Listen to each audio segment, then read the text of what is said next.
Here we go, Tuesday, October 22nd, 2024. Travis Rogers, Super Bowl champion DeMarco Farr. The Travis and DeMarco Show is on for NBA opening night. The Far Side. You ready for the Far Side?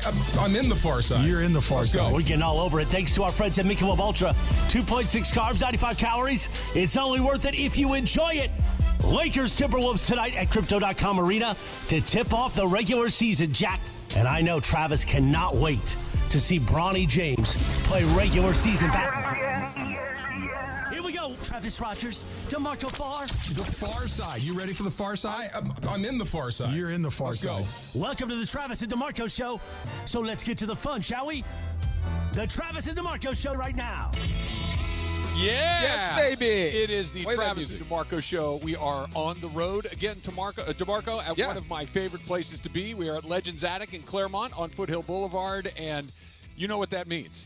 You know what that means. I'm happy, You're smiling. happy. We both I'm are. happy. We're Yes. both very excited. It means Orel Hershiser is going to join us. Saw him getting out of the car. We talked for a minute. Oh, you've already caught up with I Orel. love it when I see ex-athletes. We talk pain. Oh, Yes. Is he going to be wearing the jersey that Walker Buehler wore? I have questions about that. I hope I so. don't know. Yes. I don't know. But what's bothering you today? Are Just, you in pain? Just cars. generally speaking? Cars in general, when you get out after a long drive, things get stiff. So I Knees, saw hips, that. Back, neck, what are we Hip, talking? everything, you name it. We talked for a half minute. Love that guy. Yes, Okay, can't wait good. to talk to him. So Orel's going to be here. We're going to talk with Dave Hobrecht, who we talk to each time we come out here about his. I've already gotten to get some eyeballs on his Steve Garvey work. We'll talk about that. And coming up a little bit, Jaime Jarrin is going to be here as all well. right. That's nothing but a Hall of Famer. No big deal Have there. we talked to Just, him Jaime Jarrin. since the World Series? We have not talked to him since Okay. the World Series. We last time we spoke to him was after Fernando Valenzuela's death. Yes, So, okay. We will talk to Jaime again. Walking on air. We're going to talk to Steve Garvey, one of my Ah. all-time favorite Dodgers. I Let know me that sit up you, straight. Yeah, Come I was on. going to say. Well, I have a Is feeling my hair he will good? be, Yeah. right? He's going to be buttoned up. That's Steve Right. Garvey. He's always Yes. buttoned up for sure. Steve Sachs is going to be here as well. So we've Clear got path. we've got a lot going Yes. on. Right, I did some Steve Sachs deep dive this morning on some Yeah. numbers along the way. So I have some questions for Steve that I want to get into. The Talk Dodgers to Me podcast. Yeah. They're going to be joining us here in just a little bit. What do you got for Sachs? What are you holding there? What are you going to want ask it right him? now? Yeah, what are you going to ask him? All right, I'll give Make you a sure I little- can prepare. I'll Go give you ahead. a little bit something right here. Yeah, give me All right, something. Hold on. Let me get it to my Sachs Yeah. page here. Good. All right, here it is. So Steve Sachs in 1986 Yeah. had a career high of, where'd it go here? No, and I lost it. Here it is. No, wait. I can't read my Buehler? own right. Okay, Here it is. old guy. No, here it is. He had a career high of 56 stolen bases. 56 stolen bases. What did Shohei have this year? You know where I'm headed. Okay, where did he go? 59. Oh, wow. My goodness. How many home runs do you think Steve Sachs hit the season that he had 56 stolen bases? 20. 22. 5. 5 home runs. God. Wow. Shohei Ohtani had 54. Okay, what's the question?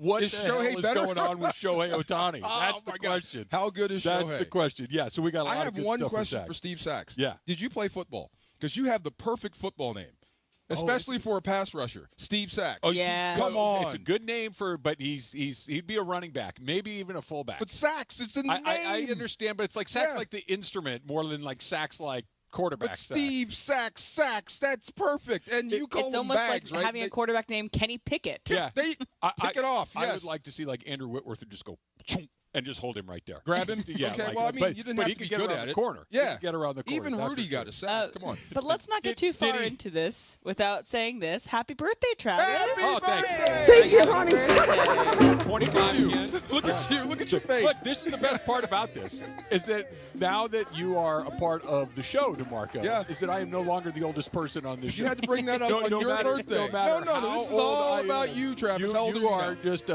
it's close. How old are you? How Say many it. candles? Is it Since we're outing 72? old people. 3? I am a lovely 53 years Nice. old today. Yeah. Welcome. Yes, there indeed. you go. Yes, You indeed. made it, sir. And I was looking at myself in the mirror yesterday. I was cleaning up my beard a little bit, lining it up. Yeah.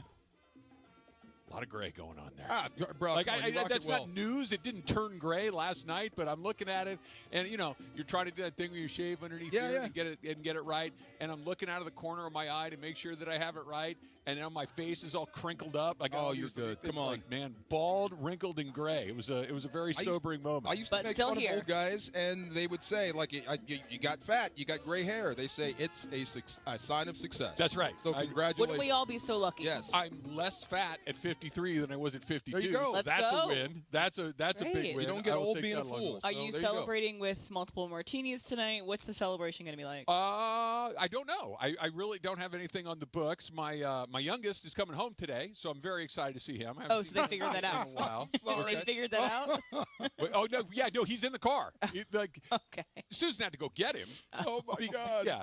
Oh, so not the car he thought he had. He's in No. Susan's car. And Susan, because she's awesome, she just said, "Of course I will." Are they listening right now? Probably not, but she drove up there yesterday, spent the night up there, took him to dinner, and did all that stuff. So they're on their way down. I got friends that have their freshmen home Yes. from school. Yes. And kid walks in, says, "Hi, Mom," and walks right out the door. I'm going to see my friends. So that's why I'm laughing. Marco, Enjoy it. I've already prepared for it. Okay, look. So here's what happened. Yeah. A buddy of mine and I we were trying to set up a round of golf, and he found a tee time at kind of sort of the perfect time, like 10:30 in the morning, right? Not too early, not too late, plenty of daylight, really nice and warm, all these things. And I passed. I declined. Huh. Because I said, Michael is coming home. I haven't seen him in a while. And I said, I already know how this is going to go. It's exactly what you said. I know he's going to sleep until noon and then get up and leave. Yeah. I know that's exactly how it's going to go. But just in the event that he decides that he would like to spend 5 minutes with me, I would like to be available. Clear the schedule. Yes. Okay. Make That's all it right. open. Yeah. We got to do Leave that. it open. We got to do that. I think we were like that as kids, too. We just don't remember. Of course we were. Yeah. No, that's normal. Like, if you Yeah. wanted to hang out with us, it'd be like, what's the matter with you? But I'm just leaving it open just in case. How are you feeling? How was your day? Good, man. Busy. I was hanging out with what do you call those? The entertainment parents. They have kids that are actors. Oh. Yeah, so How was that? they did the whole thing. Show parents? Show parents. Stage they went all in. Stage They're from St. Louis. They came in. They were in Burbank. They're filming a show called Abbott Elementary. Oh, I love that Em show. loves that Yeah. So the kids are part of the classrooms and all And this they type film of in the stuff. Warner Brothers lots. That's Yes. rather than Burbank. So we were hanging out, talking about that stuff, and I learned about the Coogan's Law. You ever heard of that Coogan's Law? no. At 16, you have to tell child actors at exactly how much they've made. Right. Oh. Yeah. I mean- that's an actual law. That's That's a not like law. a turn of phrase. No, it's Oh. Coogan's Law. At 16, Oh, you because the have to parents tell were the. stealing from the kids. So I can What up, Gary understand how Coleman? that would work if Yeah. you let your kids get too deep into this stuff. They're making tons of money doing this. I had a buddy, a friend of mine when I was a little kid, who ended up playing in the major leagues for like 15 years. Yeah. Mark Loretta played for the Dodgers, the Astros, the Padres, Red Sox, long-time major leaguer, very good major leaguer, made the All-Star team a handful of times. He was in commercials as a kid. Oh, no way. Like yeah. like Nature Valley granola bars. Ah. And I remember You've probably seen him. Yeah. And it was one of those things, like his mom and dad, who were really bright, successful people, but they're like, you're gonna do a few of these to just have enough money to do college. Yeah. And that's exactly what it was. And he bought a car, and it was like the perfect child And actor. Abbott and he was a Elementary big- is a great show to have a kid actor because there's tons of kid actors Tons. and they get like cute little roles. Like it seems like a great set because the showrunner main actress was a very famous person at a young age, and so I think she takes care of the young actors. Is it really well, Cheryl Lee so- Ralph? Sorry, Cheryl Lee Ralph? she's in the show, but Yeah. I'm talking about Quinta Brunson. Oh, okay, Oh, yeah. she was a child star? She was like a young YouTube star, so it's not like super young, but she also is very hyper aware of how to treat the kids. So Abbott Elementary seems like a great place to have kids. Christy was the mom. She was like, Cheryl Lee Ralph is awesome with the kids and all this type of stuff. So listening to all that, and I'm just fascinated. And the dad was like, do you look down on us? Like, do you think we're crazy for doing this? And I'm like, why? Well, when we tell people what we do, they think we're crazy, like we're like abusing our kids or whatever. I'm like, you sound just like softball parents, travel squads, and hockey parents. I think it comes down to if the kid wants to do it or not. And they do. They love what they do. I think there's good and bad of hockey parents and baseball parents and stage parents. There's the good ones and the bad ones. Yes. Right? Yeah. There's no golden rule other than the money. You can actually make a whole bunch of money as a kid actor. Oh, yeah. Whereas if you're a Little League All-Star, it's like your dad may be a psycho, but there's actually no money. There's money involved. Yeah, there's and they were money talking involved. about the parents under the tent, and there's some clicks and whatnot, but it was a whole lot of fun. Speaking of clicks, cannot wait for Sunday, and that leads me right to my Milagro matchup of the week. It's time for this week's Milagro matchup. For the Milagro matchup. with Rams Super Bowl champion DeMarco Farr, right here on the Travis and DeMarco Show. Welcome to the brighter side of tequila, Milagro Tequila. Take it away, Big D. Well, I didn't mean clicks. I mean clicks, pops, and bangs, because this is going to be a hard-hitting affair. Yeah, so I can't wait for this. So I wanted to take this a few different ways, because there's 1,000 ways you can take it, and it's going to be all hands on deck for the Rams. This is a balanced breakfast coming to town in the Philadelphia Eagles. But you could go with the Vic Fangio versus Sean McVay matchup. The offensive genius versus the Death Star defensive guy in Vic Fangio. So Sith versus Jedi, Empire versus Rebellion. Depends on what side you sit on. But I think I'm going to go with something more tangible. Okay. Because of what Philadelphia and how they do it, and they have Saquon Barkley. They run right between the guard and tackle. I mean, up the field, they are one of the best teams at inside running in the National Football League. I think they're averaging somewhere close to 7 yards per carry up the gut. Yeah, it's ridiculous. That's not how that's supposed to work. No, it is absolutely ridiculous, their production up the gut. So their guard-center combo on either side just blows guys off the ball. And you would think that would take a step back because Kelsey's out of there. Same stuff. Same situation. Maybe it's the back. So I'll go with Kobe Turner, Bobby Brown, who's had a fantastic year, Kobe Turner, who's on a mini heater. We're just not talking about him enough. I think Jared Verse has taken all the shine. He has. Yeah. But, I mean, in the last 4 or 5 weeks, Kobe Turner's had close to 30 tackles, 3 sacks, a couple tackles for loss, and he calls the front. Yeah. Yeah, he's got double duty. So I'll put Kobe Turner, Bobby Brown, and Omar Speights. I think he's going to be huge. The middle linebacker, that speed, versus that interior offensive line of the Philadelphia Eagles and Saquon Barkley. That will tell the story. If Saquon is allowed to pace this game, take air out of the football, control the clock, you've got no shot. If you're turning them back, 2-yard gains, 0-yard gains, a few tackles for loss, that puts puts Hurts on Front Street. You have a chance to get after him and get after him with your end. So that is going to be my Milagro matchup of the week. Take a sip of sunshine this season with Milagro Tequila, made from 100% blue agave, crafted for bright flavor and exceptional smoothness, like Travis. Milagro at your favorite retailers, in stores and online. Welcome to the brighter side of tequila. Milagro Tequila. Please enjoy responsibly. No responsibility this weekend. Knock everybody's head off. Go ahead. On the home of Rams football, 710 ESPN. Welcome to the brighter side of tequila, Milagro Tequila.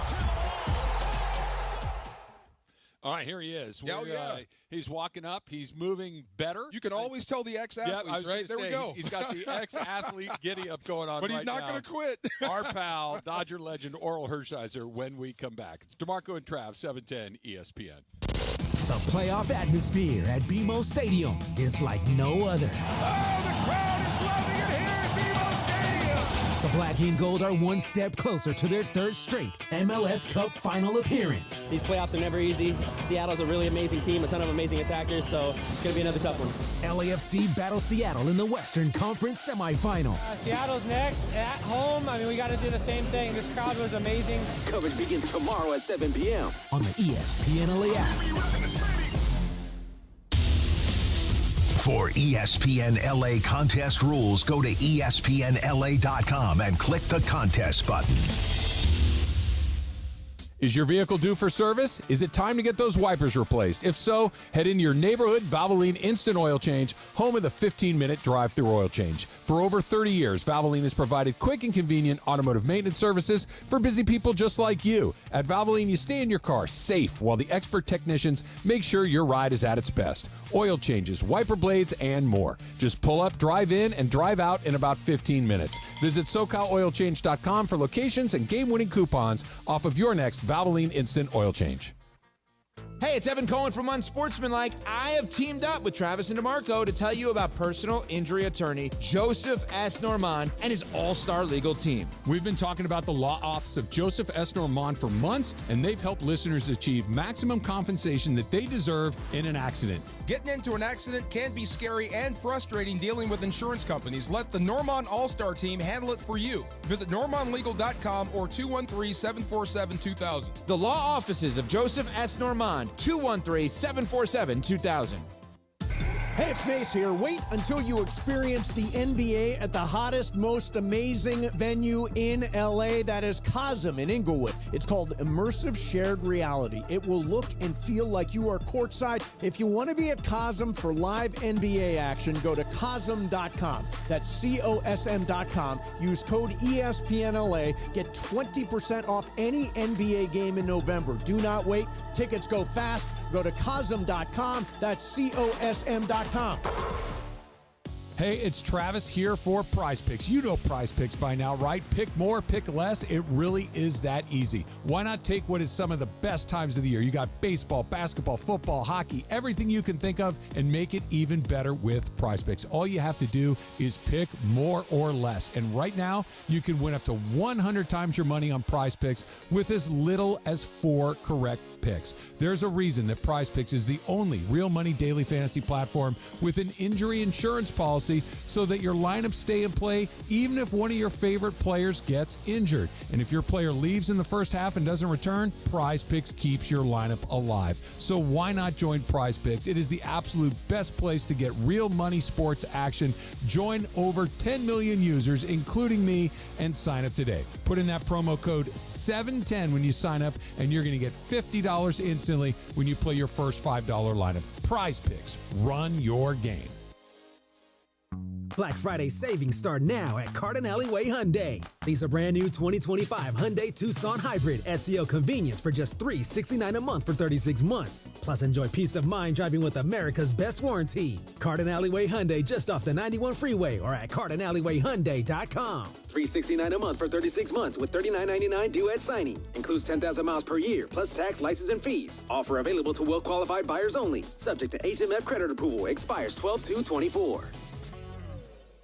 Great game. You got into the end zone again and again. How'd it feel? Awesome. Like getting a new iPhone again and again. I just got the new iPhone 16 Pro today. Really? Yeah. And with AT&T Next Up Anytime, I can upgrade early every year. Very nice. Feel like an MVP again. Learn how to get the new iPhone 16 Pro on us and the latest iPhone every year with AT&T Next Up Anytime. AT&T. Connecting changes everything.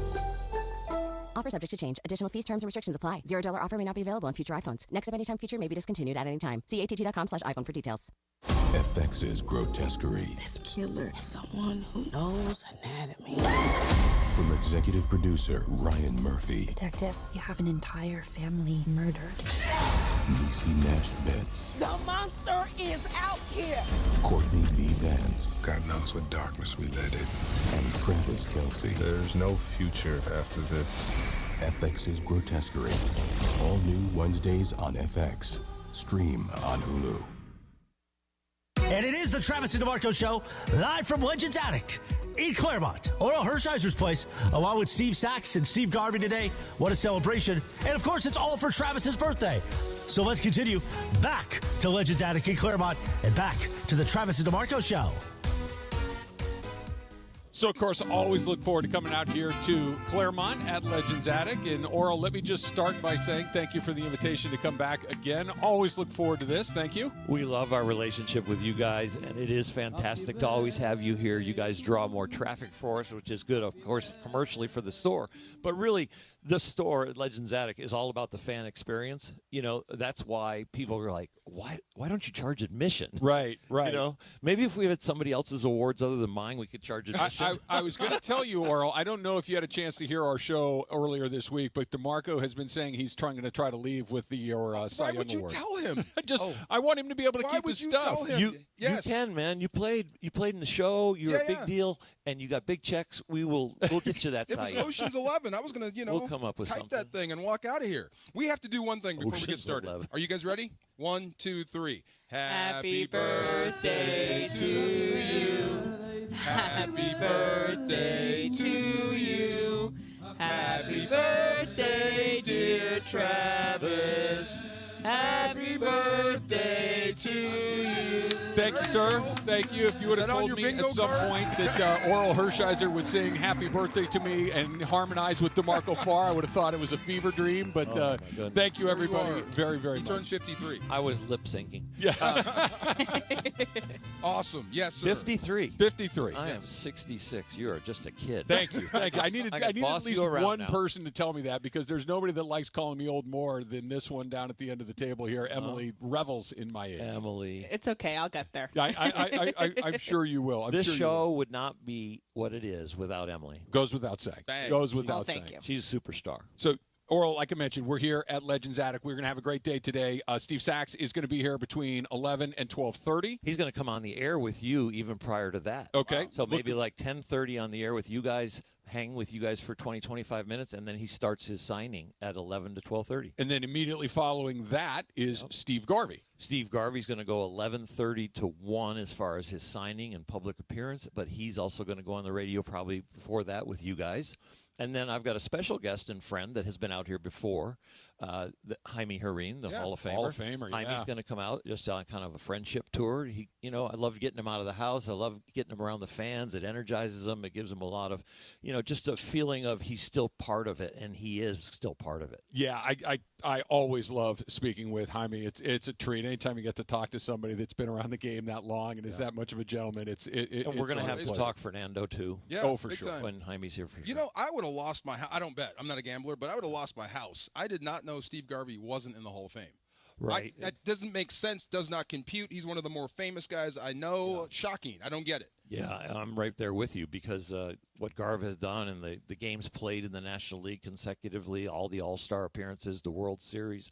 Yeah, he's a Hall of Famer in my eyes for sure. No doubt. I mean, what's the one knock? What's keeping him out? Like, I guess I don't know. Numbers? Yeah, the numbers 500 home runs kind of. Maybe 500 home runs, 3,000 hits are kind of the automatic. Yeah. And the home runs he had away to the 3,000 hits kind of close. He had 6 200 hit seasons. He's a lifetime 294. Yeah. I mean, the numbers are pretty big. I met him at a restaurant and I had him sign something for me, and I thought he would put HOF, and he didn't. And that's when I'm like, really? I did not know that. Exactly, Unbelievable. Exactly. And I'll bet you anybody that introduces him, any fan in the LA area, even the nation, introduces him as a Hall of Famer. Yeah. And Steve would then say, well, I'm not a Hall of Famer, and hopefully he could use the word yet because it'll come with the, So, Orel, obviously a big day coming up for everybody that's looking for gifts and things like that. That's true. That you've got Legends Attic here. You guys are not doing a typical Black Friday. You are doing a Saturday morning early open. And if you are like me and you've been – I went through it again. Every time I come out here, you go through the store.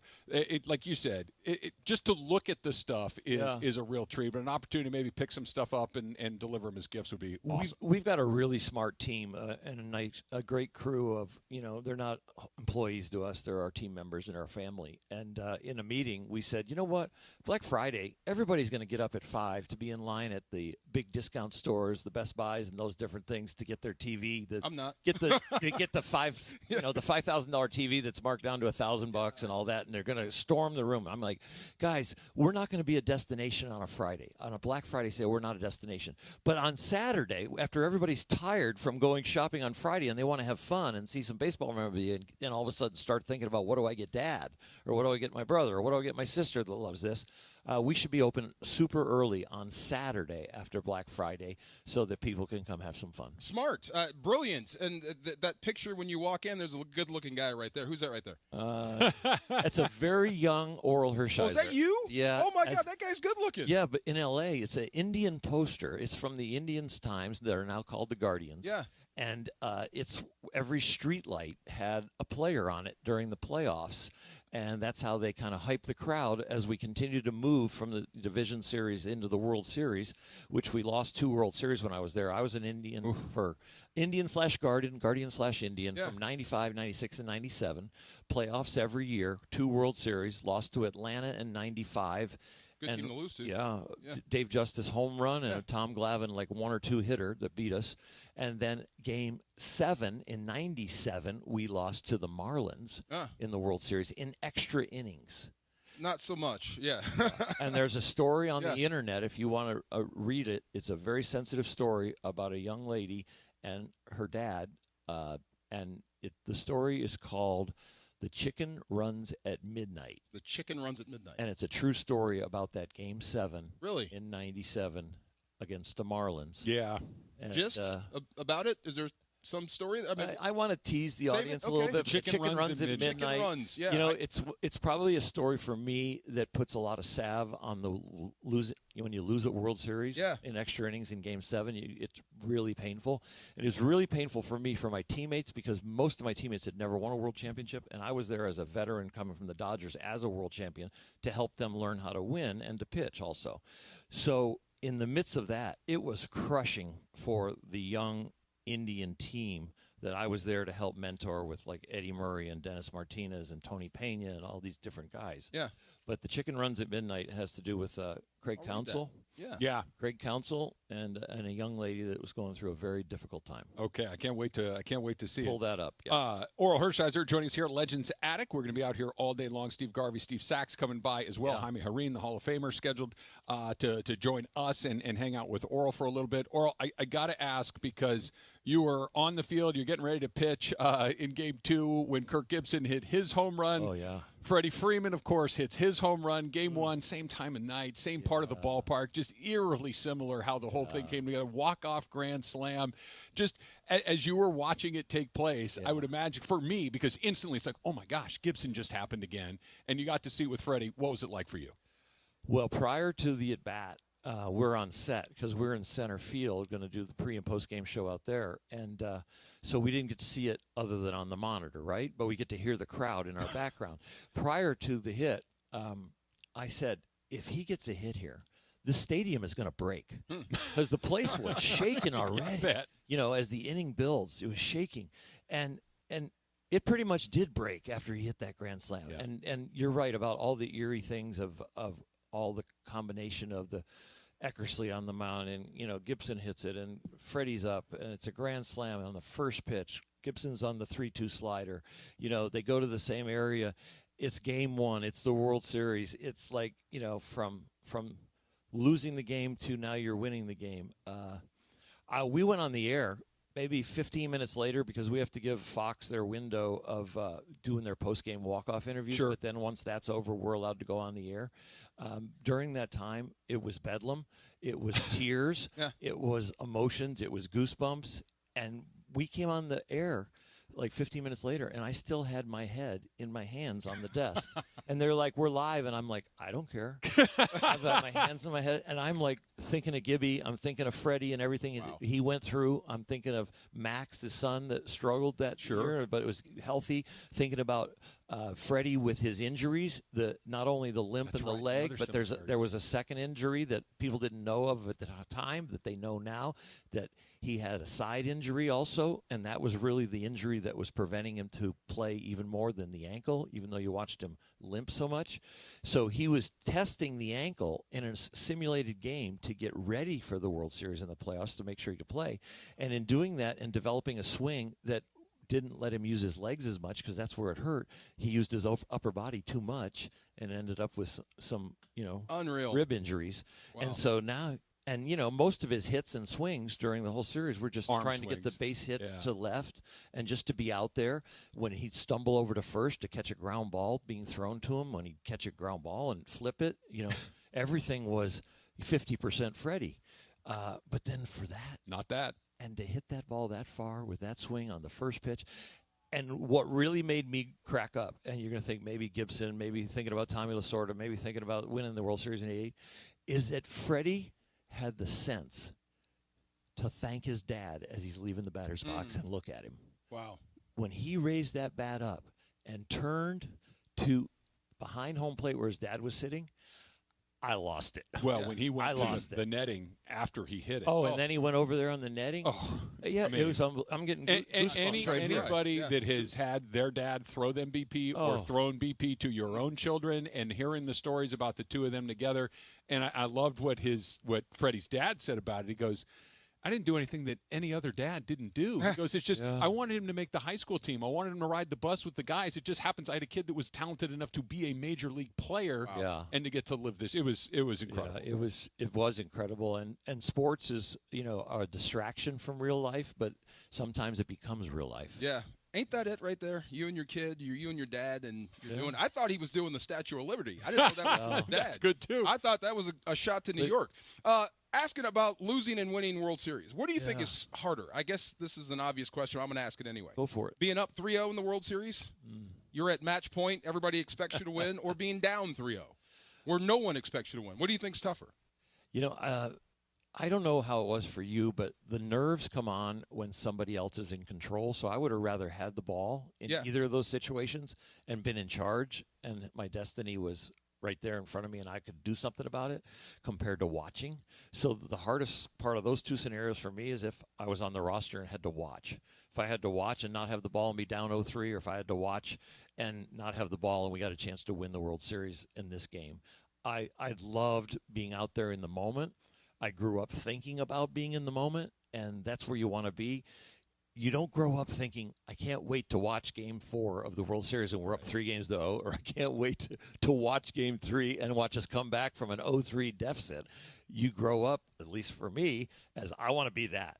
And when you get to do it, that's amazing. But the two scenarios you give me an ultimate answer. I'll take either one. I'll take either one. You're in the World Series at that point. Yeah, but I'll take either one because you just get the experience, and you get to do what you love to do, and it's a big deal. I'm glad you said what you said, because you know where we're headed with this, right? Yeah, wanting the ball. Oh, well, see? So that brings me to the next thing that I want to talk about. Yeah. You stick around for one more, 2 more, 5 more, 10 more? Whatever you need. I'm blocking the exit. I have You want to come back Saturday after Thanksgiving? Maybe I'll come here and don't threaten me with a good time, Orel. Okay. I know. It's your birthday. We got to give you presents, not me presents. Great, done. This is a birthday present for maybe all my Cy Young that he's going to steal. How do you know I didn't get it already? Yeah, it might be in the back of his truck already. This is the distraction, running a game on you right now. All right, we're going to come back with Orel Hershiser. And, DeMarco, you just mentioned it, Walker Buehler, right? We're gonna talk about him coming out of the bullpen to close the whole thing down. And then he had somebody else's jersey on at the parade. That's coming up next. It's Travis DeMarco, 710 ESPN. The most followed sports radio station in America. 710 ESPN. At ESPN Los Angeles on Instagram, Facebook, Twitter, YouTube, TikTok, and Twitch. LA's mega sports station. 710 ESPN. With the season in full swing, stay up to date with Lakers emails sent straight to your inbox. Each email offers something different. Lakers pregame emails get you game day essentials before tip-off, from projected starters to game times, while Lakers weekly emails gives you exclusive Lakers content created especially for subscribers. Never miss a minute of the action by signing up now at Lakers.com/emails. That's Lakers.com/emails.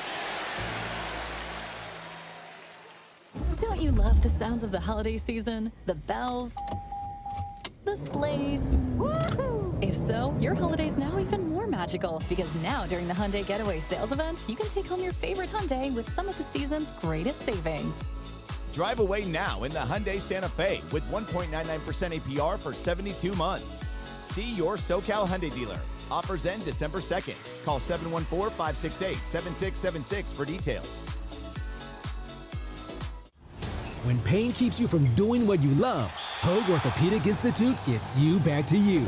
We are ranked number 18 in the nation and number 1 in Orange County for orthopedic and spine care by U.S. News & World Report. From the surf to the green, our world-class doctors are there, which is why more Californians choose Hoag Orthopedic Institute for orthopedic and spine care more than any other hospital.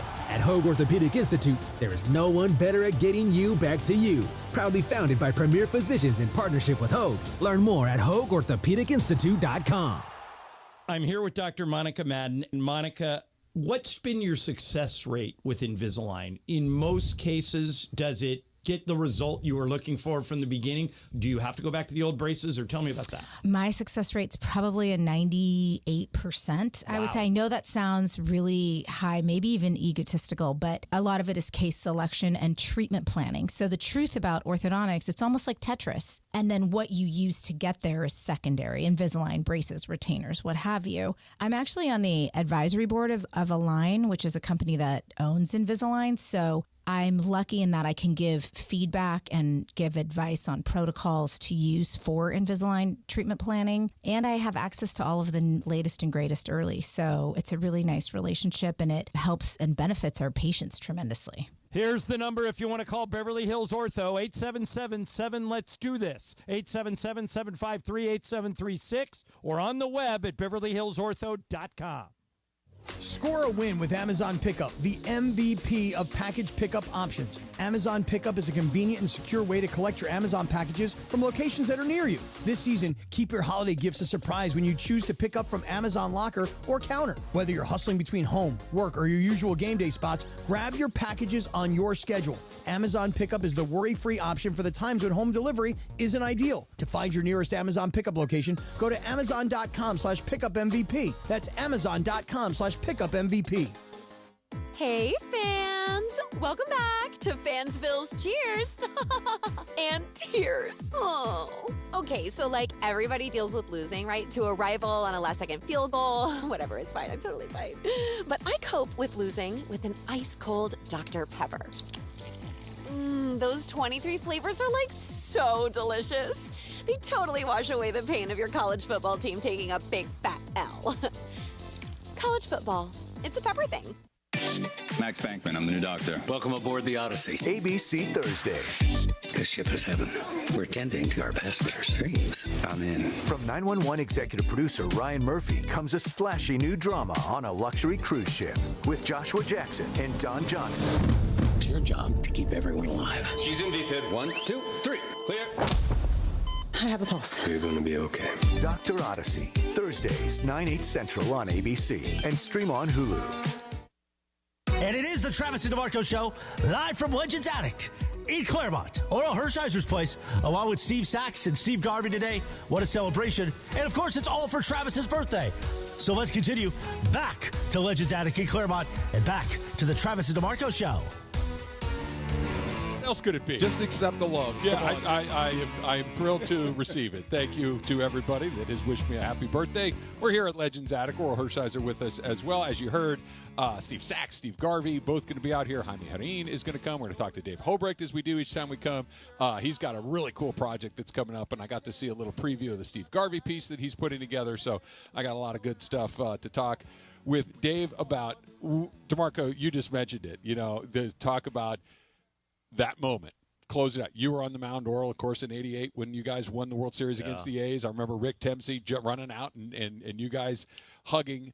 Yep. Of course, it was Walker Buehler who was on the mound this time. Fantastic. And Walker Buehler is Walker Buehler. I think everybody knows what that means. And he you know, he was telling the story about him ending up in the bullpen and him telling Mark Pryor, no, I feel great. He hadn't even picked up a ball yet. And he said, you know, what would 22 do, talking about Clayton Kershaw. Right. And look, I know that you and I have become friends over the last several months, but the first thing, and I feel comfortable saying that, don't make a face at me. I've never heard it the other way, though. Yeah. But honestly, the first I gotta thing, agree with him. That's right. The first thing that popped into my head was 55, because you did the same thing. Now, maybe not in the World Series, but you did in the NLCS against the Mets, where all of a sudden, I remember watching and saying, why is Orel Hershiser in the bullpen? He pitched the day, was it a day or 2 days before, something like that. Yeah.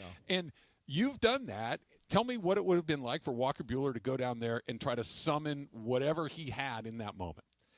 You know, Walker is very, very intelligent, went to Vanderbilt. He's got a pretty hard head because he loves to learn by arguing. He's very strong but that's how he finds out if you have backing to what you just told him or something. So our relationship goes way back to when he was first drafted, and then the Dodgers drafted him and knew he needed Tommy John. He ended up with a second Tommy John. He ended up being a big game pitcher already. We all knew that.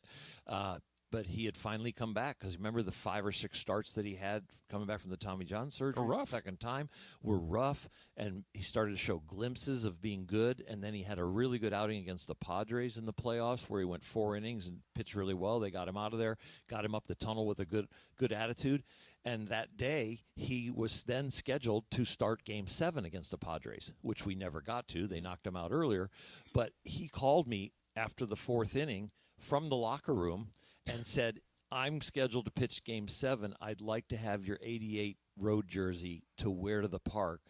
Just, you know, it'd be cool. And I really like the white piping, and I really like this. And I'm like, Walker, that jersey's back home, but I can get it FedExed in for you. So I called my wife, and we got the jersey FedExed in. I got the jersey to him down to his locker, and he didn't need to use it for Game 7. But all of a sudden, he told a few guys on the team. The clubhouse guy knew. Somebody in the media found out. They did a story on it, and he would wear it to the park during the World Series. And so the reason he was wearing it, which is really humbling, is in some way for this generation, it was his way of saying thank you. Because I was always there for him and wanted to be there for him during this second struggle, come back from the second Tommy John, and a lot of encouraging texts, a big text exchange between the two of us, him saying, I've got this going there, and me saying, yeah, you're going to do it, and you're going to carry this team. You still have the ability to carry this team to a world championship. Yamamoto could do it. Flaherty could do it. You could do it. It doesn't matter what the media is saying or, the injuries are going to deplete us and we're not going to make it. You can make this happen. And so when he goes to the bullpen and gets those 3 outs and gets all 3 outs on slow curveballs. I know. Does that tell you there's been a transition to what he used to be? Because it used to be 96 to 98 up in the strike zone. I'm going to blow you away and embarrass you. And he needed to have 2 speeds, and most of his pitches were fastballs around 94, 96, and the curveballs were around 78. And that speed differential was the thing that all of a sudden didn't turn into strikeouts every time, even though he got one. It turned into making weak contact. And that was one of the theories that as he came back from the second Tommy John is instead of looking for strikeouts, look for weak contact. And he got a ground ball to third on a high kind of hanging curveball that could have been a hit, but since you're changing speed, it's not. Yeah. He got a curveball for a strike for a strikeout, and then he got a curveball in the dirt for another one, and it was really fun to see. Yes. And then Are you entertained? Yes. I just did it in Yankee Stadium on shore. Just real quick to follow up on one of the things. Does the adrenaline just take over at that point? Because obviously, as a major league pitcher, you're hanging the day after you pitch, and you're trying to, your arm does not feel anything other than, I'm sure, like a lead balloon. But does just adrenaline take over, and everything feels pretty good, knowing that I got a chance to go win the World Series? Yeah, for sure. Adrenaline does take over. The nerves take over. Your body is on the, in the fight or flight syndrome, and you are just so locked in. And you could maybe Walker could describe the feeling, or I could go back and describe the feelings that have happened for me. DeMarco could, but. You kind of you don't go like blank, but the priorities, the focus, everything is so tight that even in the moment you probably can't describe what's going on. It takes time to get away from it, and then you kind of replay it. For me, watching old highlight films of my career is when I can tell you what's happening in my mind. But if you ask me, it's a little harder. Vermeil did this thing with a flashlight. Like he turned off the lights, he had this flashlight, and he shined it from the back of the room, and it illuminated everything. And he kept talking, and he got closer to the wall. And, of course, the beam would shrink until it's laser focused. And by the end of that, you realize what he meant. Like, it's all about this here, forget all this. Right. Focus in here. This is right before we played Minnesota. First time we've been in the playoffs. We're all nervous. He could tell we were nervous, so he did this whole thing, and it worked for us. But a lot you said there, just wow. One bulldog to a next, and I guess I can call Walker Buehler a bulldog, right? Yeah. That's fair. So him wanting the ball is not shocking to you. To us, it's the biggest story in the world. To you, it's like, well, yeah, you should want it. In the context of what he did, he's on the brink of free agency, coming back from 2 Tommy Johns, a regular season that the stats are not going to show very well, pitched well against the Padres in the one outing, and now is in the World Series and doing well. Could just say, you know what? We're going to win this with or without me. I'll be ready when I'm supposed to be ready, but I'm going to go. He wants to win, and he was a team guy. In the midst of being team guys, sometimes you're an individual too. Yeah. And so he went out there and he did it. When did you realize as a champion? Because it happened to me. So we won in Atlanta. Mm-hmm. We partied with each other. We flew back to St. Louis. We got on a bus, and then we hit the parade. Yeah. And then I saw everyone, and I realized it's not just about us. It's about everyone. Mm-hmm. When did you realize that for you and this current Dodger squad?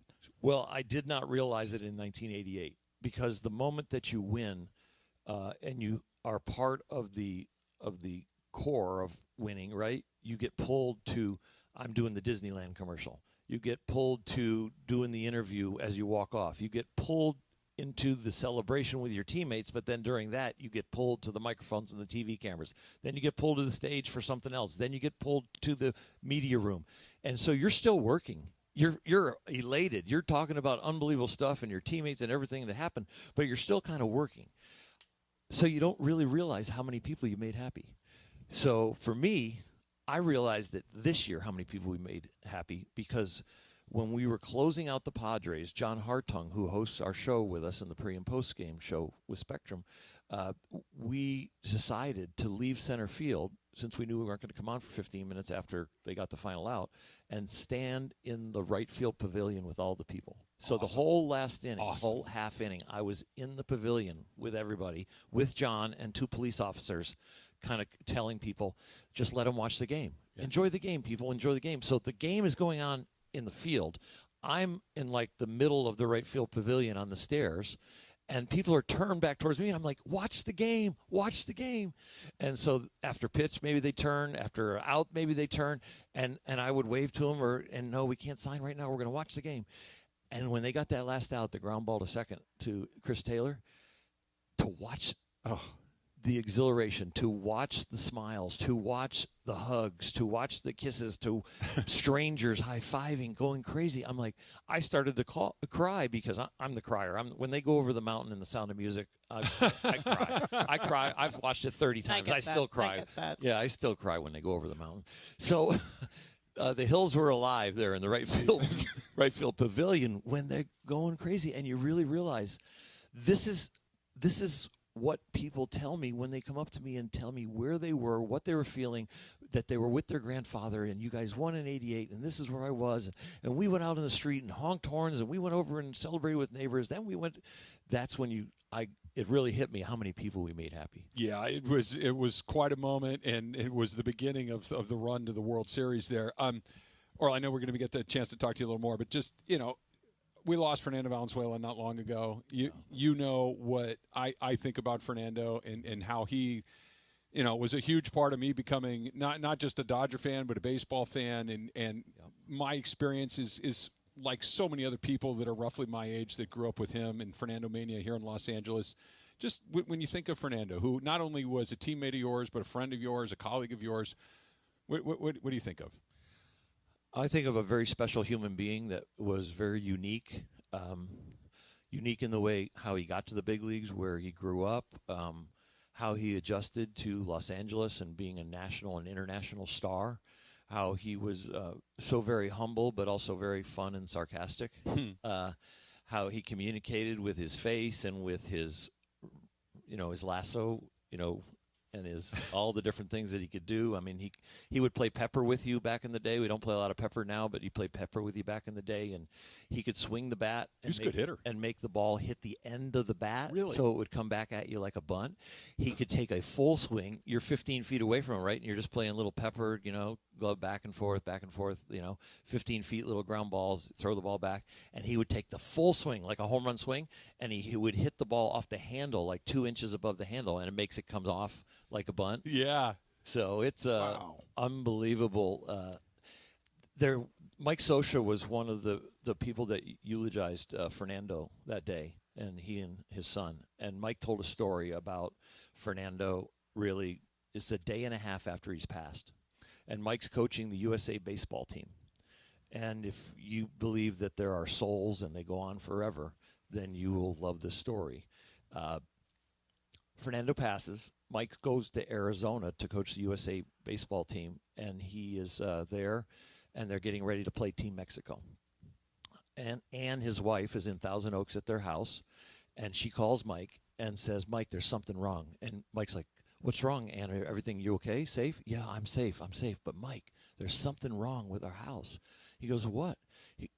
Every TV that I go to is speaking Spanish. Wow. It's in Spanish. Wow. And Mike said, "It's Fernando. It's amazing. Fernando." And I'm getting goosebumps right now telling you the story. Mike was getting goosebumps. After the service, I went up to Mike and I said, "Mike, is that story true?" And he said, "Orel, it is so true." And I'm like, "Oh, it's unbelievable."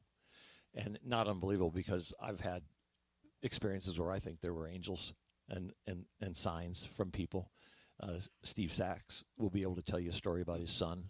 I can tell you that when I went under the knife for reconstructive surgery in the front of my shoulder, There was a guard at the door, and my wife and I were crying in the middle of the night, just like, this is an experimental surgery. My career might be over. It's got to go well. We are bawling in the room in the hospital with a guard at the door. In the middle of the night, when we are bawling and beside ourselves, a lady comes into the room in a cart, a cleaning lady.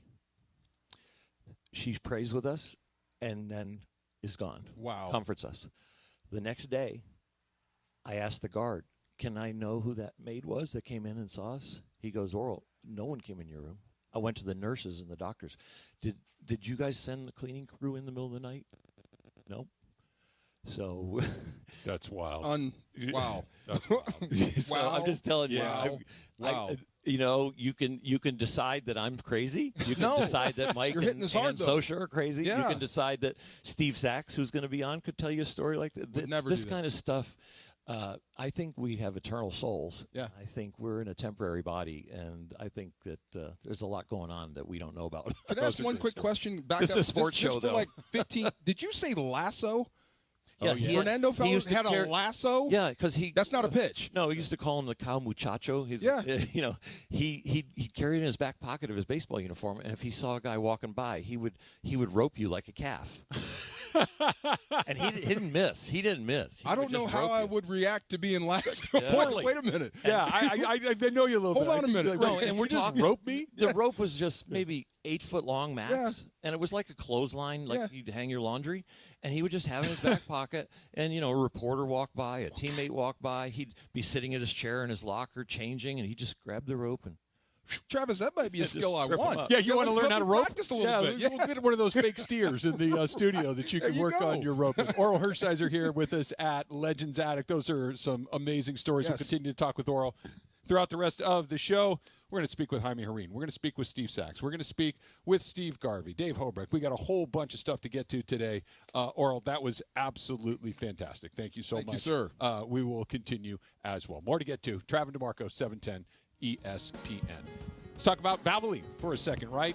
DeMarco's is bottom left. Mine's bottom left. You have a little sticker in the corner of your windshield, right, that tells you when your car is ready for service. When you're ready, head on in to Valvoline Instant Oil Change, home of the 15-minute drive-through oil change. Because at Valvoline, for over 30 years, they've been taking care of busy people just like you and me, which means you don't even have to get out of your car at Valvoline. At Valvoline, you stay in the car nice and safe while the expert technicians go to work on your ride, taking care of everything. Tire rotations, transmission care, and a whole lot more. Like that terrible sound, make that go away, right? You can get your windshield wipers replaced and put in as well. There are over 80 locations around Southern California to help you get your ride ready for the road in no time. Go to SoCalOilChange.com for locations and game-winning coupons off of your next Valvoline Instant Oil Change. Hey, it's Cappy. Smile at every mile with Ocean Subaru of Fullerton during the 2024 Subaru Share the Love event, where every Subaru purchase helps make a difference. Lease a brand new 2025 Subaru Crosstrek Limited for just $284 per month for 36 months with $39.95 due at signing. Looking to sell your car? We'll pay you cash on the spot at Ocean Subaru. With approved credit and Subaru Motors Finance, every new Subaru purchase or lease, Subaru will donate $250 to your choice of charities. Not all buyers or vehicles will qualify. VIN S37011188. MSRP $36,558. Lease for 36 months, 10K miles. Plus tax, tag, title, and dock fee. Zero security deposit. See dealer for complete details. Expires 11/30/2024. You never expect a game-ending double play, walk-off grand slam in the World Series, or getting into an accident. Hey, it's Travis with DeMarco and Evan Cohen. Only one all-star team you can call to pinch hit for you. The personal injury law offices of Joseph S. Normand. Visit normandlegal.com or call this number, 213-747-2000. Don't get struck out by others. Joseph will help you achieve the maximum compensation that you deserve. Visit normandlegal.com or call 213-747-2000. Let Joseph and his team hit it out of the park for you.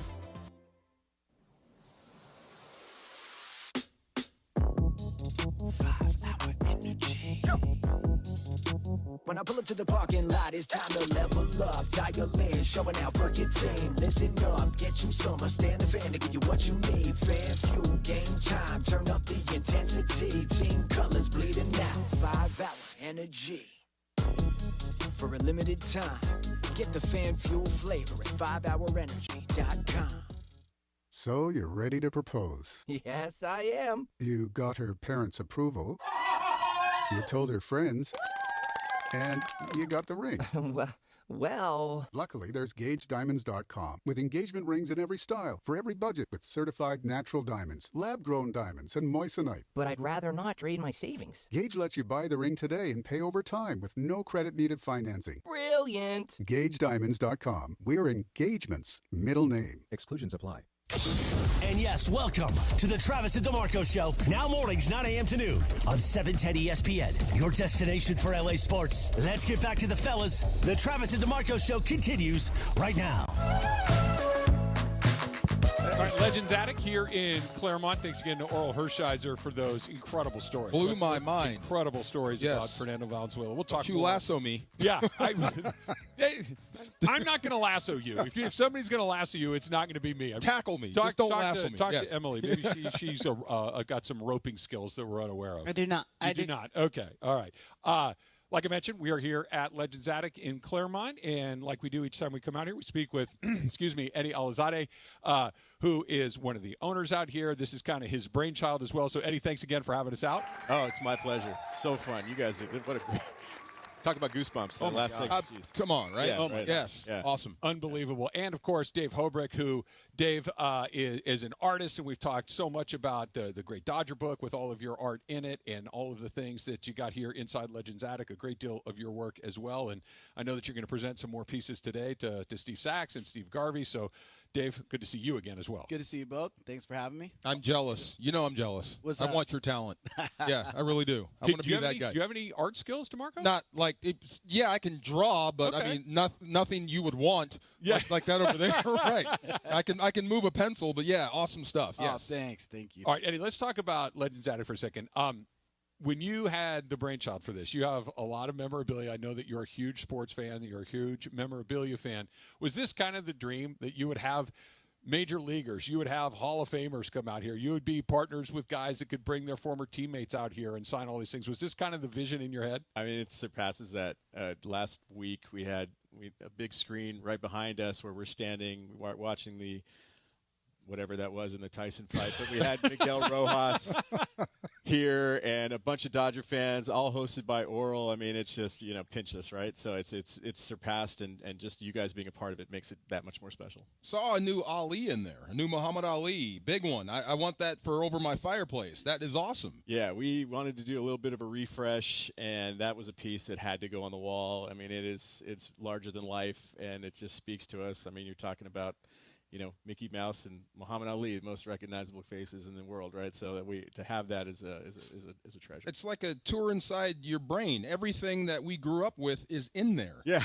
Yeah, everything. exactly. I even saw some Star Wars stuff, some posters and stuff. Everything is in there. Got to have a little bit of everything. The pinball machines are Orel just telling me stories about how, the guy's amazing at table tennis and ping pong, and the way he tackles things. So I said, we're putting some pinball machines in there. I still can't beat him, and he only plays like once a month, but we can't make it happen. When you got somebody that doesn't even, just comes in there and cleans your clock. He goes, He catches the ball. It's all this process, and I'm like, I just want to keep it alive. Yeah, keep it alive. Oh, he catches on pinball? Oh, you're that guy. Me and you, we're up next. I see you over there. Yeah. So it's I don't even bother anymore because he'll just have that smile and just be like, whatever. So. Dave, you are the resident artist here, and like I mentioned, there's a great deal of your work here, and it's all fantastic. But I'm certain I am not an artist, but I don't know if this is something that you need to do as the creator of this, but kind of the centerpiece of the Hobrick wing in there and of the Dodger room is one of your pieces that's kind of all of the greats in Dodger history all together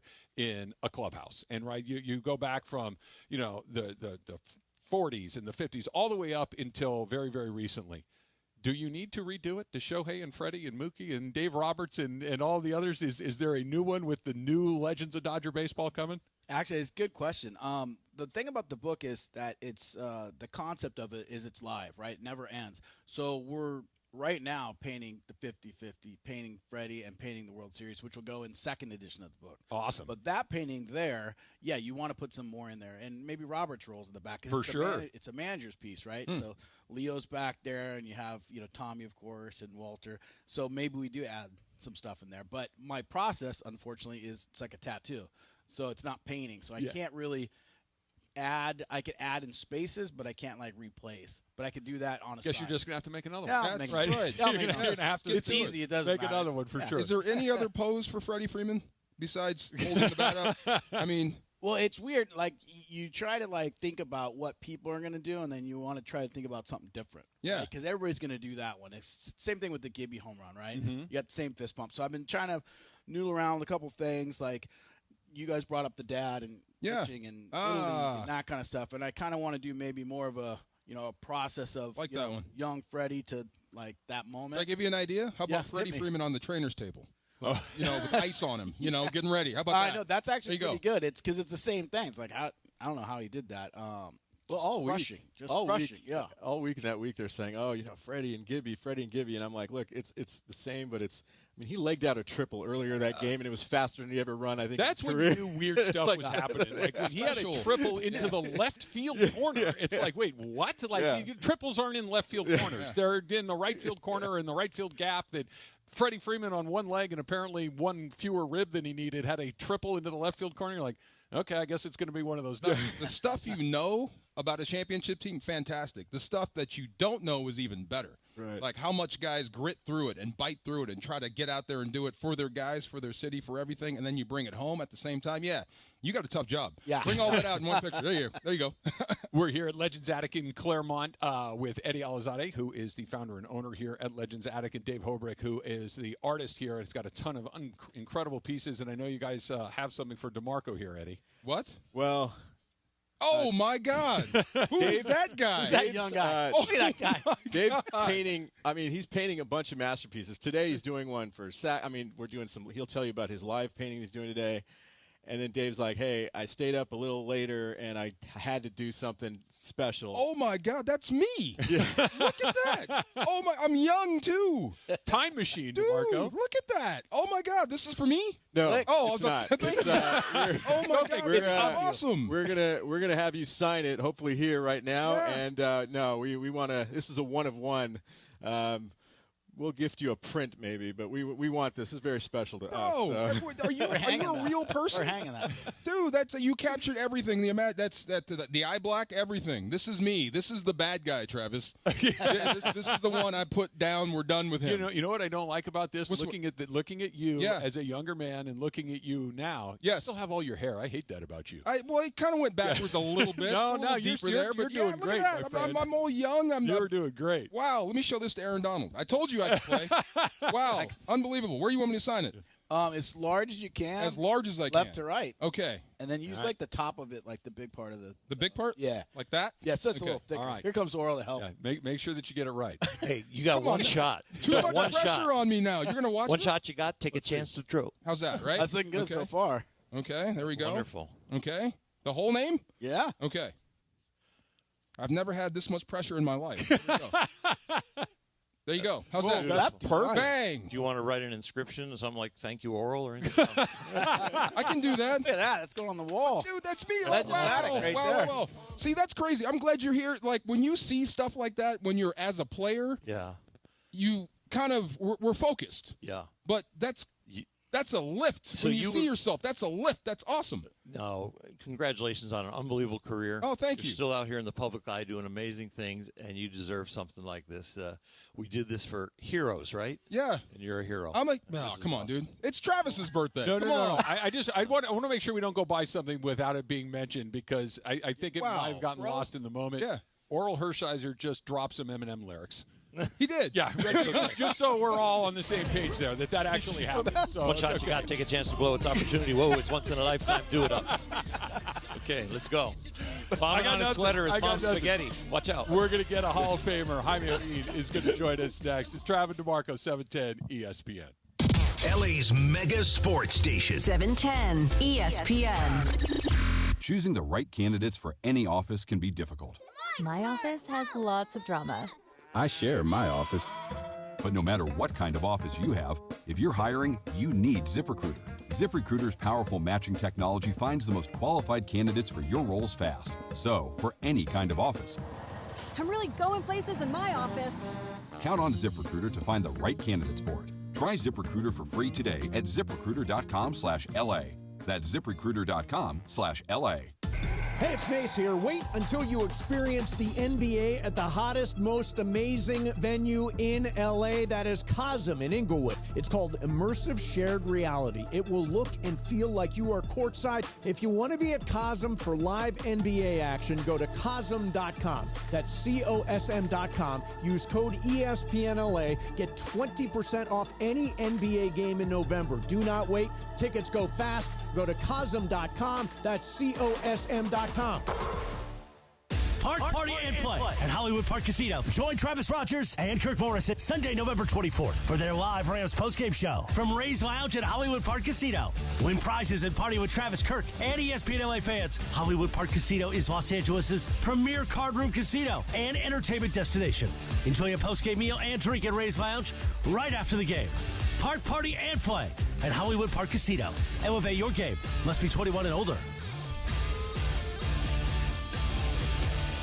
Hey guys, it's Sedano at Los Angeles International Airport. Changes are arriving daily to help reduce traffic, save travelers time, and transform the travel experience. The LAX Economy parking structure is now open with thousands of smart parking spaces, as well as hundreds of EV charging stations. Modernized terminals have biometric gates for faster boarding, and in the future, the People Mover train will connect travelers to LA Metro. For more information, go to their website, flylax.com/transforminglax. That's flylax.com/transforminglax.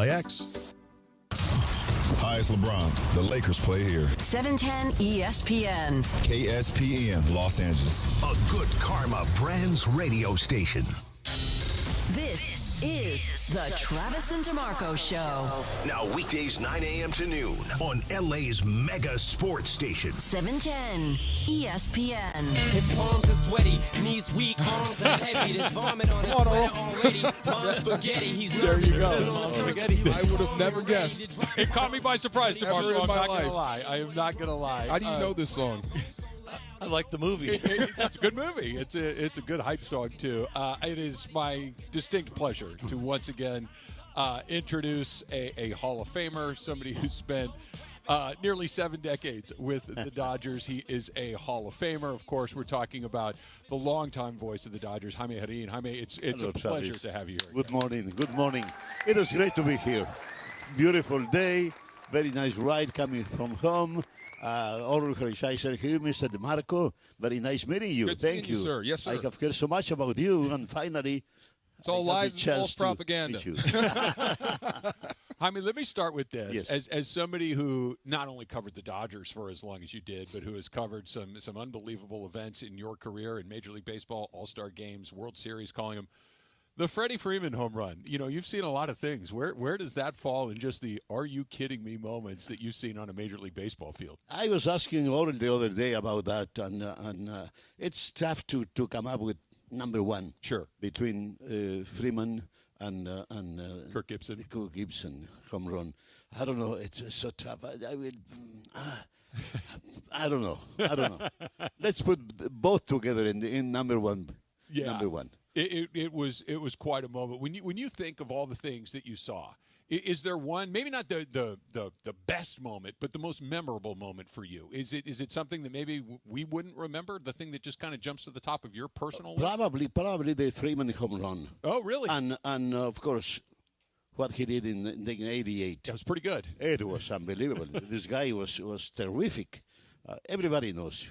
Orel and the 88 season, it was just super. Let's not talk about me or 88 because I know how close you are with Fernando and all those memories with Fernando. Is there a number one memory with the Fernando passing that you think about with him? Those days, the World Series and the Fernando passing was very tough days for myself because, Fernando was like my younger brother to me. I spent so much time with him. I was able to greet him when he came to the Major Leagues in September 1980. Then I was able to greet him when he joined the booth as a broadcaster with the Dodgers. So it was very, very difficult. Fernando was something very special to me because he put me on a higher level. Before Fernando, I was very well known just in Southern California and around Los Angeles. But thanks to Fernando, they knew in New York, in Atlanta, in St. Louis who Jaime Jarrin was. So I have to thank him for that. And probably that was one of the reasons why I was inducted into the Hall of Fame in Cooperstown. So I didn't shock me the passing of Fernando because I saw him a few weeks before and he didn't look right at all. But he didn't want to admit anything. I asked him, Fernando, are you feeling fine? He said, yeah, fine. He said, let me tell you, I'm sorry to tell you, you don't look fine. I said, no, I am okay. But I saw him really, really in bad shape. So I knew that the end was coming. I knew, but still it was shocking to me. He passed away on Tuesday. I remember it was 6:45 when a very close friend of the family called me crying, said, Fernando's gone. I couldn't have said that, but that's reality. And then I called the Rogers right away, and they told me, yes, he passed away 15 minutes ago. So it was shocking. So I couldn't sleep that night because, so many things, so many experiences was coming back to my mind. And then I started getting calls from Mexico. My goodness, they couldn't sleep because they were calling me every 10 minutes from Mexico, even though, they already had killed him a few weeks ago, a few weeks before. But they were calling me to be sure that he has passed away. So it was very, very tough, very difficult. And what he did in, I think, 81, and exactly what he did in 81, he did in 88. Mm-hmm. So those 2 years, that's why I carry this ring with me. Is that the 81 one? The 88. 88, okay. Yes. Yeah. This one, because he gave this to me. With the memories of Fernando, and, the people know him on the mound and how good he was. The people know him from a few of the interviews where you're interpreting. But what was it like as Fernando, as a person behind the scenes? Tell us about his character. Fernando was extremely shy. When I met him, it was he was very shy. Didn't speak much, even in Spanish. He couldn't speak a word of English. And the first time that I saw him excited, a little bit excited it was when we went to Washington and we were going from the airport to the hotel in downtown Washington because we had to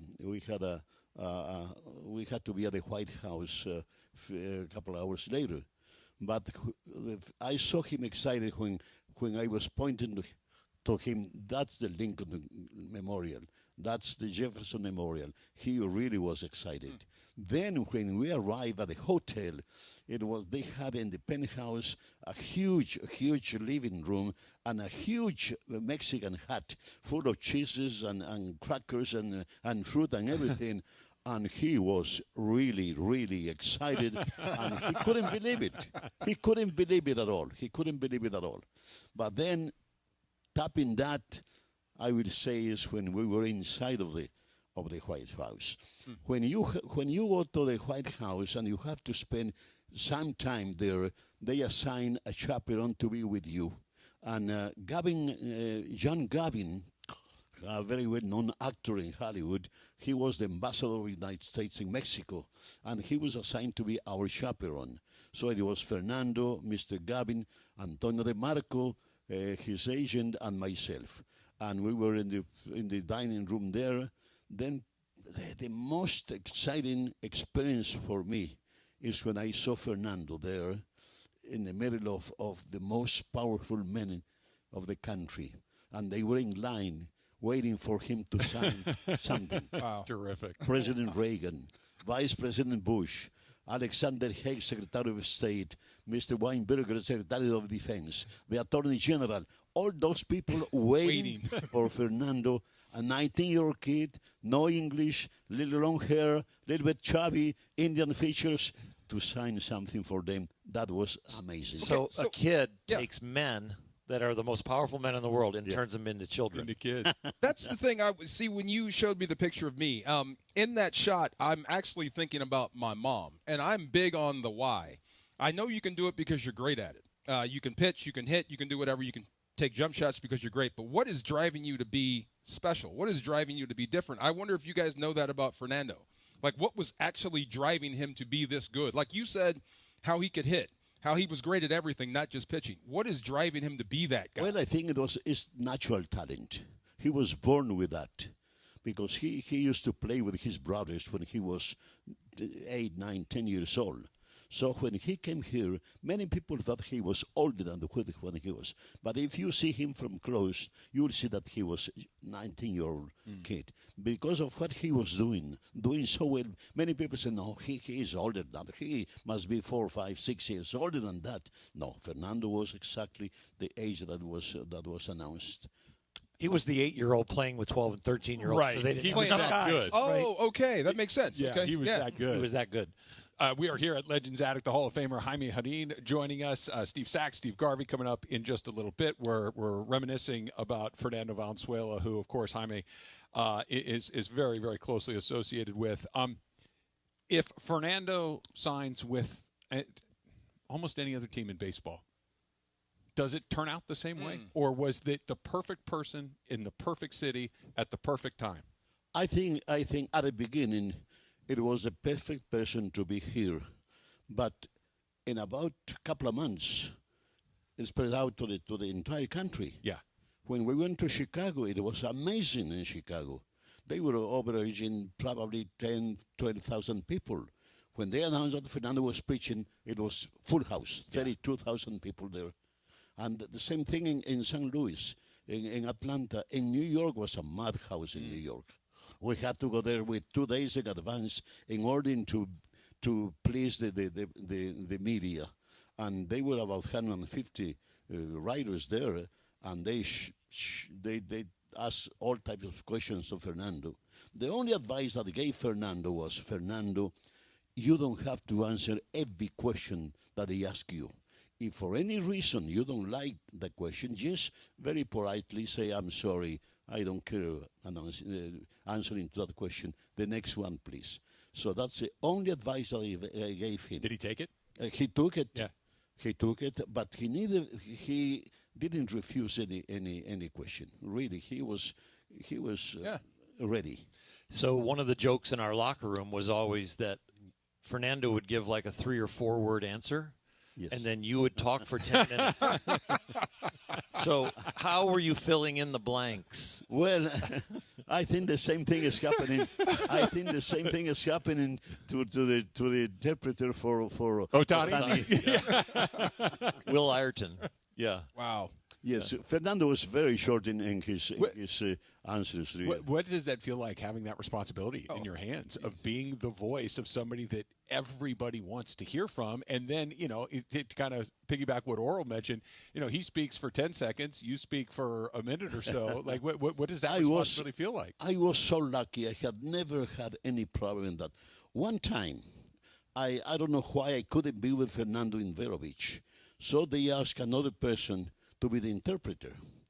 And somebody asked a question to Fernando, and I don't know why the interpreter said to Fernando, they translated to Fernando, and Fernando started answering the question, and the translator stopped it and said, Fernando, ¿estás seguro quieres decir, are you sure that you want to say that? And Ken Gurnick, one of the writers, said, hey, please don't coach him, let him answer that. I never had any problem. I was so lucky because, oh my goodness, we had so many press conferences. We used to go in advance to every city in order to please the press. Oh. Orel, were you a tough interview? I learned how to do interviews and give interviews from Rick Monday, Tommy Lasorda. If you play for the Dodgers, you have cameras in your face every day. Yeah. And you are asked to go out and do the live hit at 6 o'clock on the field. You're asked to, can you stay after you're pitching tomorrow because a beat writer's in to do a feature on the team and needs some quotes. The Sports Illustrated reporter has come in and they've got a cover story on the Dodgers coming up. Can you do that? So you're trained if you're media. And then if you do a decent job, you keep getting asked. Yeah, okay. But you're not mad at the guy or the question. It's just, I've done this yesterday. But, like Jaime said about, you don't have to answer every question, Fernando. What were some of the subjects that he would avoid? Because I know once you grow up in athletics, they all of a sudden think you can talk politics or you can talk global warming or this. That's the kind of question. For instance, one time we were in Atlanta. We had a very tough game against Phil Necro. And Fernando lost the game 1-0. It was a very hot night It was the humidity was so high. It was a very difficult night, and Fernando lost the game. So after the game, there was 100 people there. And one guy from South America said, Mr. Valenzuela, you already have won this and that. You are the rookie of the year, this and that. What are you going to do in order to help all the thousands of people in South America that, oh my goodness. Wow, what a question. and Fernando said, the question was so long that I don't know what you ask it. He said, that was his answer. Wow. It was such a long question that crazy. I don't know exactly what you were asking. Right. Jaime, as always, it is an incredible honor and pleasure to get to speak with you. I look forward to doing it again and you sharing your incredible memories of Fernando. Thank you. Nice to see all these people. Nice to be in the attic here. Absolutely. Great. Absolutely. The legend, the Hall of Famer, Jaime Jarrin. So thank you for that, Jaime, very much. Let me remind you, it is a COSM Ticket Friday. You can call in right now at 877-710-3776. That's 877-710-ESPN. Callers number 7 and 10 will receive tickets to watch the Lakers and the Suns. That is an NBA Cup game at COSM Los Angeles in shared reality. Call right now, winners 7 and 10. 877-710-ESPN. Back with more. Travis DeMarco, 710 ESPN. Hey, it's DeMarco here. Play your perfect combination at Pechanga Resort Casino, Southern California's premier resort casino experience. Why get stuck in traffic when you don't have to? You can be at the best casino resort in Southern California in less than 1 hour. Pechanga gives all guests the amenities they expect of a world-class resort. Exceptional entertainment, dining, spa, golf, let's not forget round-the-clock gaming excitement. The immense casino floor, 1,100 hotel rooms and suites, the spa, the golf course, 20 bars, restaurants, and so much more make Pechanga Resort Casino one of the largest resort casinos in the country. Come see why readers of Newsweek and USA Today voted Pechanga Resort Casino the best casino outside of Las Vegas. So whether your idea of entertainment is lounging poolside, like this one, or putting a great bet on blackjack, Pechanga Resort Casino is waiting for you right now. Visit Pechanga.com or call this number, 888-PECHANGA, to book a reservation or for more information. You can follow them on Instagram at Pechanga Casino for up-to-the-minute news and information, and I'll be at the spa.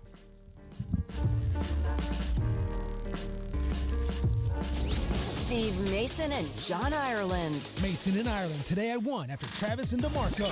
What perception that I put You're crossing myself, over from producer to talent. Yeah, but I mean, Brian, Laura, we're all talent at this place. You're right. Everybody is. But Everybody's he is leading a show. And I'm like, I am okay with that. I'm leading this show. This is my show. The OGs of LA Sports Radio. That's Mason in Ireland. On 710 ESPN. Miss the good old days when everything was more affordable? Well, Kia of Carson is bringing them back. Black Friday deals are here all month long. This is your chance to save thousands on the exciting Kia lineup, including the new EV, hybrid, and plug-in models. Or you can enjoy deals on classics like the rugged Telluride, the sporty K5, and the all-new K4 sedan. Whatever you need, Kia of Carson most likely will have it in stock as one of the largest Kia dealerships in the country. Head over now or online at KiaofCarson.com. Hurry in for best selection. I'm here with Dr. Monica Madden. And Monica, when I think about going to the dentist or going to the orthodontist, I think it's professional, but it's also very sterile. That's not necessarily the case at Beverly Hills Ortho, is it? No, we have a good time. We're a vibe. It smells good. The playlist is always hopping. You're always having a good time. Welcomed by our staff and team. Everyone's excited to see you. And before you know it, you're on your way out. You've had your appointment and your teeth are getting straighter. I've known you for a little while. You're pretty passionate about this stuff. Tell me what got you into this? Why did you become an orthodontist? Well, I like to take care of people. I like to service those in need, those whose lives I can make better in a fun, happy environment. I'm very connected to almost every patient in my practice, and I like to do good for society, and this is my way of contributing. Here's the number if you want to call Beverly Hills Ortho, 877-7-LET'S-DO-THIS, 877-753-8736, or on the web at beverlyhillsortho.com. Are you looking for your next game day fit, Lakers fans? We've got the latest collection of items to add to your closet this season. Head over to LakersStore.com. That's LakersStore.com. And snag a jersey, tee, hat, and more to rep the purple and gold. We've got the whole family covered with styles for mom, dad, kids, and babies too. Rep the purple and golden style. Check out thelakerstore.com. That's thelakerstore.com. Let's go, Lake Show.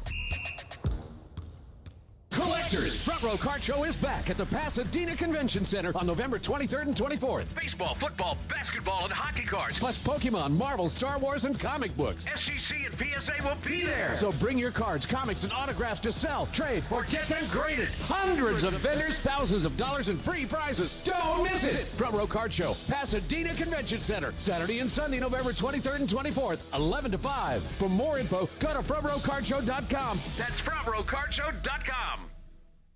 Score a win with Amazon Pickup, the MVP of package pickup options. Amazon Pickup is a convenient and secure way to collect your Amazon packages from locations that are near you. This season, keep your holiday gifts a surprise when you choose to pick up from Amazon Locker or Counter. Whether you're hustling between home, work, or your usual game day spots, grab your packages on your schedule. Amazon Pickup is the worry-free option for the times when home delivery isn't ideal. To find your nearest Amazon Pickup location, go to amazon.com/pickupmvp. That's amazon.com/pickupmvp. Adam Schefter here with Vivid Seats. We've got some late-breaking news coming out of the stands. According to multiple sources, Vivid Seats fans are scoring rewards on every purchase and at a rapid pace. Obviously, these rewards are a game changer, and coupled with their MVP-worthy ticket selection, why get tickets anywhere else? Don't drop the ball this season. Shop with Vivid Seats and earn rewards on every ticket. And as the official ticketing partner of ESPN, Vivid Seats is offering you $20 off your first $200 ticket purchase with code Schefter. That's code Schefter. Progressive presents Renter's MVP's Most Valuable Possessions. Today's MVP, Joe Fallon's bedroom mini fridge. Sure, this pint-sized chiller's max capacity is 3 soda cans, but what it lacks in stature, it makes up in cooling strength. Each beverage a perfect 37 degrees every time. And the 2 feet Joe walks to get a drink, priceless. That's why his mini fridge is today's MVP. Keep your most valuable possessions protected by bundling your renters and auto insurance with Progressive. Progressive Casualty Insurance Company affiliates and other insurers not available in all states. And yes, welcome to the Travis and DeMarco Show. Now mornings, 9 a.m. to noon on 710 ESPN. Your destination for LA sports. Let's get back to the fellas. The Travis and DeMarco Show continues right now.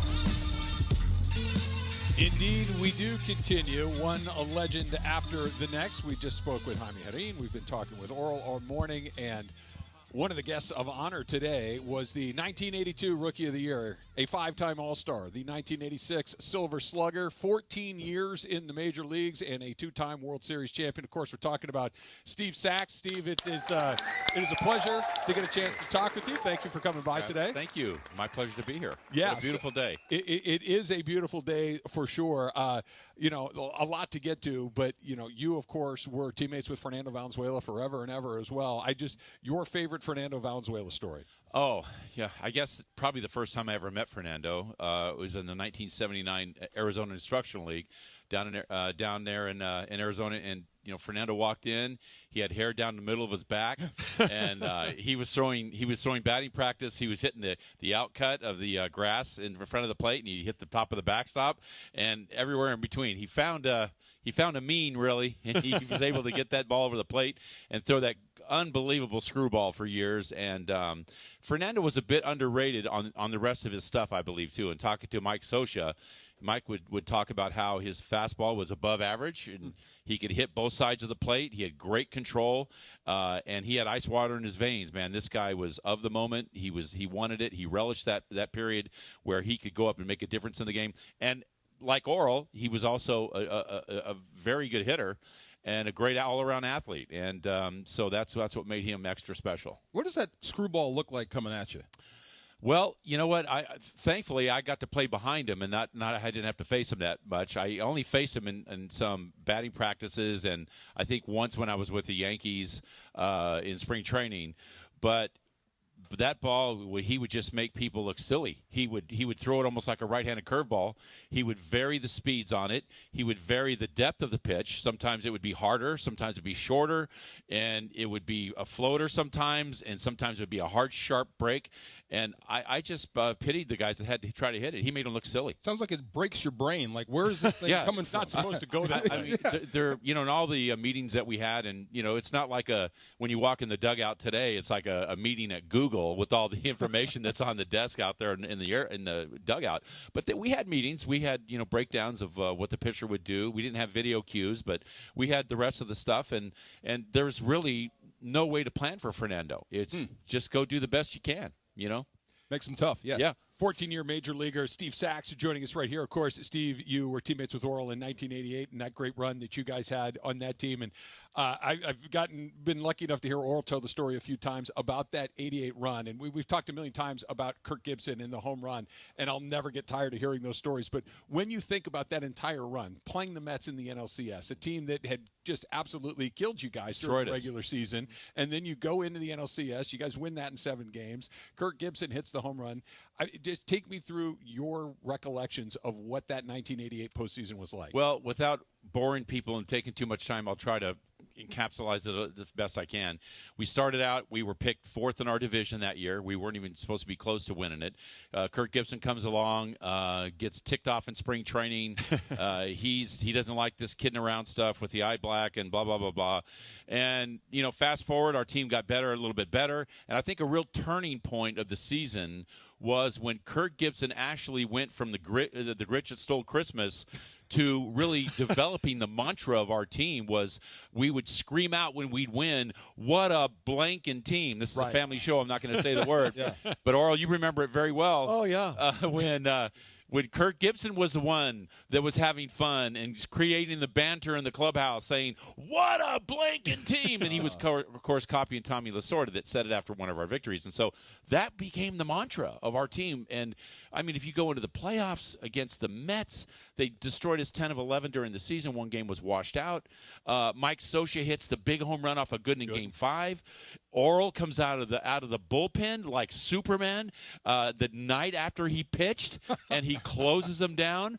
And I'm not just saying it because he's beside me, but that year that he pitched superseded almost anything that I've seen in baseball. 59 2/3, and doing what he did, selflessly coming out of the bullpen to get a victory in the playoffs. Okay, enough of that. And closing it out. Wait. How does that make you feel hearing him gush about you? It's crazy. It's funny watching. We've never seen anything like it. Yeah. We've never seen anything like it. It's the absolute Steve, truth. what is it like knowing that you have a teammate? And obviously, baseball, you kind of go as your pitching goes. When the pitching's good, you're in every game. Correct. But you had a guy that, he's not going to give up a run tonight. Well, look at our team. I mean, we didn't have exactly the most prolific offensive prowess coming up to bat. We had guys that could do the job, but it was all about pitching and defense for us. And we knew that every time he pitched, for sure, that we had a chance to win every single time. And the second part of that is amazing. Pitching and defense, right? Defense, because I only averaged like 6 or 7 strikeouts a game in that streak. And during the season, even in the World Series and against the Mets. So you had to have people behind you that you trusted, that you could, with a sinking ball pitcher, that these are going to pick up the ground ball. Saxy had amazing range. He could get to stuff. He and Alfredo could turn two. Alfredo got hurt midseason, and Dave Anderson comes and fills in at shortstop and does an amazing job. He did. Sometimes you have Pedro Guerrero third. Sometimes you have, Tracy Woodson. Revolving Dave Hamilton door. was a great defensive player, though. He made a good job. But Orel's right. We got stronger up the middle when we got Alfredo and John Shelby in center field. Exactly. That made us better. They made everybody else around our infield better. Those guys did.